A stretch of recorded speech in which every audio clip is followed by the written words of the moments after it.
করছিলেন আপনারা দেখুন স্লোগান দিচ্ছিলেন। আমরা 267 নোটিশ দিয়েছিলাম।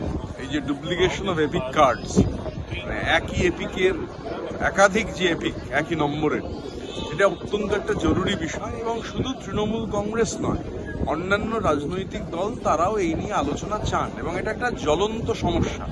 মানে পৃথিবীর বৃহত্তম গণতন্ত্রে এত বড় একটা যদি সমস্যা থাকে এপিক কার্ড নিয়ে, এবং সবাই এটা জানেন যে আমাদের সর্বময় নেত্রী মমতা বন্দ্যোপাধ্যায় তিনি সবার আগে এটা রেস করেছিলেন।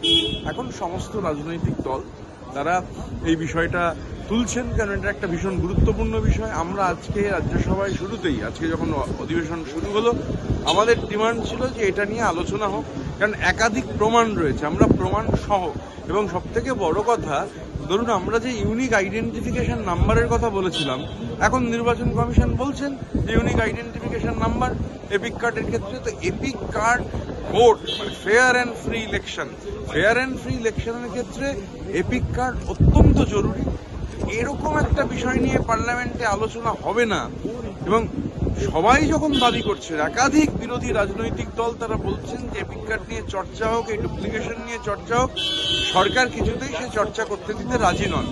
এর থেকে এই মুহূর্তে গুরুত্বপূর্ণ, কারণ সামনের বছর একাধিক রাজ্যের বিধানসভা নির্বাচন আছে, আমাদের বাংলার বিধানসভার নির্বাচন আছে, আসাম, পন্ডিচেরি, তামিলনাড়ু, কেরালার আছে, এবং আরো এই এপিক কার্ড একটা জ্বলন্ত সমস্যা।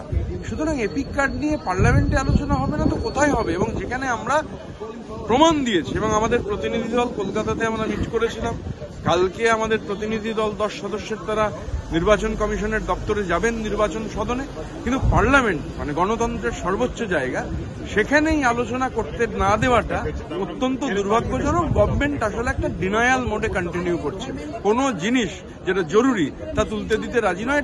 এটা গণতন্ত্রের জন্য বিপজ্জনক যে এপিক কার্ড নিয়ে আলোচনা করতে দেওয়া হচ্ছে না।